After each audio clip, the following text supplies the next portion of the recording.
My friends, the Lord is with you. Thank you. A reading from the Holy Gospel according to Luke. Glory to you, Lord. Another time Jesus said to the disciples, there was a wealthy landowner who, having received reports of a steward's mismanaging of the property, summoned the steward and said, "What is this I hear about you? Give me an account of your service, for it is about to come to an end." The steward thought, "What shall I do next? My employer is sure to dismiss me. I cannot dig ditches, and I am ashamed to go begging. I have it. Here's a way to make sure that people will take me into their homes when I am let go." So the steward called in each of the landowner's debtors and said to the first, "How much do you owe my employer?" The debtor replied, 100 jars of olive oil. The steward said, "Take your invoice, sit down quickly, and make it 50. Then to another the steward said, "How much do you owe?" The answer came, 100 measures of wheat. And the steward said, "Take your invoice and make it 80. The owner then gave this devious employee credit for being enterprising. Why?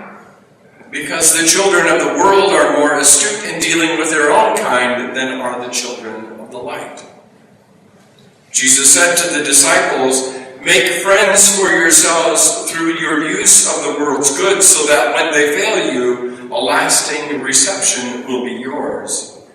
If you can trust others in little things, you can also trust them in greater. And anyone unjust in a slight matter will also be unjust in greater. If you cannot be trusted with elusive wealth, who will trust you with lasting? And if you have not been trustworthy with someone else's money, who will give you what is your own?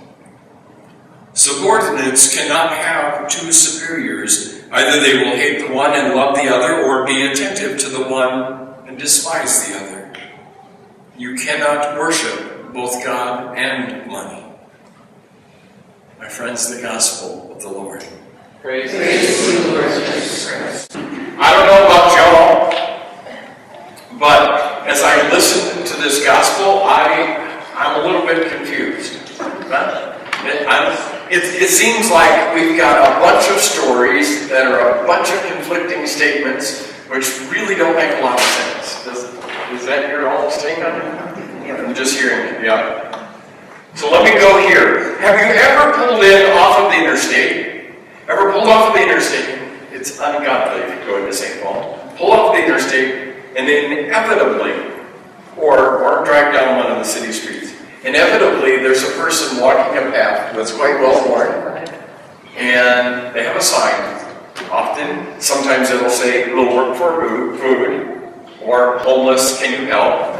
And then that infamous tagline that just gets at me, it says, "God bless." Boom! Or, have you ever had a person like you're walking downtown St. Paul or downtown Minneapolis, you're walking down there, and then inevitably somebody will walk up to you and they stick their hand out and they say, when I smoke cigarettes, they could tell. I don't know how. I think it was the smell. That I quit, I can tell that. But they could tell that you smoke. Like, "Do you have an extra one?" Or they'll say, "Do you have bus fare?" And then they'd have a story about why they needed a bus fare, right? And, I'm from out of town. I was just downtown Minneapolis yesterday, and went into the Native American Center, and I came out of the Native American Center, and there was a gentleman sitting on the bus stop, and he yells at me. Well, I'm used to getting yelled at in prison, but, like to go over, so I have to go over to the bus stop. I could have just gotten my car. But I go over to the bus stop, and the guy says, "Do you have bus fare?" I knew it was coming, right? But I think the best thing was, I said, "Dude, I can't give you bus fare." And he said, "Well, do you have some chips or something?" And I thought, I don't have any chips. Usually I do in my car. But I didn't have that. But I had a Pepsi. And I really wanted that Pepsi. And I thought, shit. Okay, dang it. I have to go back to my car and give him his Pepsi. Dang it. I want to buy that. But that, my friends, is what I'm talking about. So here's one truth that I really think might be underlying this gospel or might be in this mess that you and I have tonight? If those kind of life situations that I've described, and I think I've seen some reaction about, yeah, you've been there. If those things make us question, if those things make us stop and think, even for a minute, then maybe what this gospel is simply saying to us is a very simple thing. Good. Good. You see, sometimes I think the gospel doesn't always lift us up in ways that are immediately apparent. Sometimes the gospel lifts us up as we struggle to live into our holiness. So sometimes it doesn't happen right here. Sometimes we don't walk out this door like jumping up and down for joy because the gospel was really good. Sometimes it does it in the week that lays ahead. So in order to do this really justice, or to do this gospel justice, I'm going to invite you to just bear with me a little bit because we have to tear it up, okay? We've got to get into this a little bit in order to understand it. But I'm also going to tell you, this is Luke, and this happens to be 1 through 13.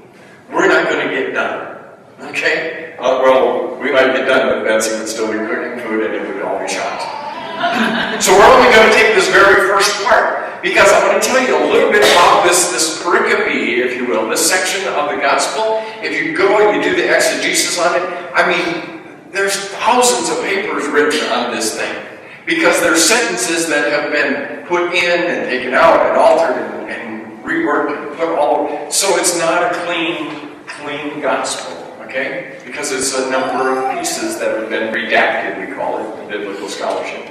It's been redacted, it's been put and placed, and it comes from different schools of thought, and that's why it gets so confusing.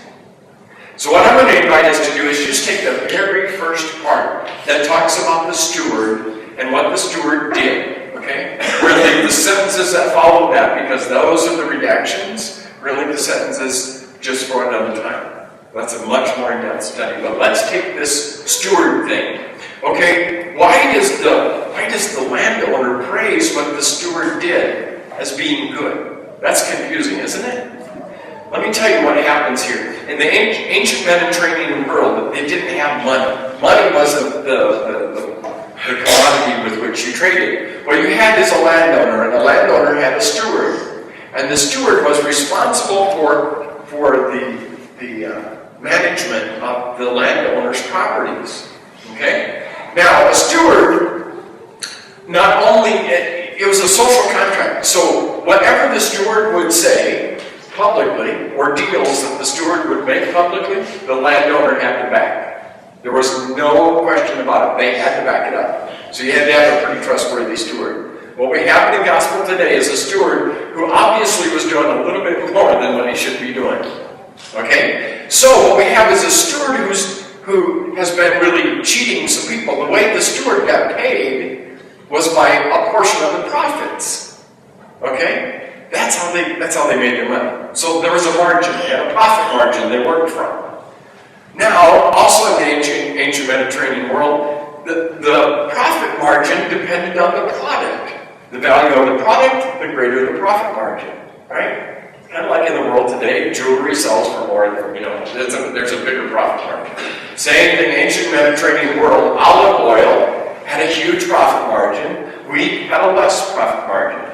So take a look at the gospel. In the ancient Mediterranean world, it was about 50% profit margin for oil. That's a pretty good markup, right? And it was about 20 to 30% for wheat.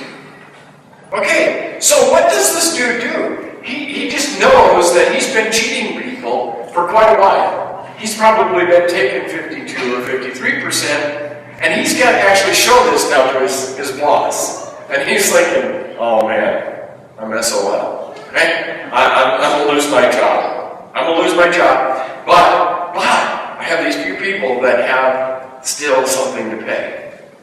Okay? So, I'm going to call them in. And I'm just going to lose my profit margin. That's all they did. He called in the first one, and he said, how much do you owe? 100 things of oil. He said, sit down, make it 50. He didn't steal anything from the landowner. landowner, he just cut his own profit margin. That's all he did. Same thing with the dude who owned the wheat, right? Just cut his profit margin, 20%. It's perfect. You need 100, make it 80. So, what does he do by doing that? He endures himself to the people that he's been messing over for a while. And they're thinking, wow, this guy's all right. And the landowner is an all right person too, because he must have given him a deal for him to have done that. They didn't know that he was ended up going to lose his job. But, so, what the landowner ends up doing is saying, that was pretty smart. That was pretty smart. I think the message for you and I might be something like this. Maybe it's a way that God is saying to us, maybe we need to be that creative in our relationship with God. Maybe you and I need to pay that kind of attention, if you will.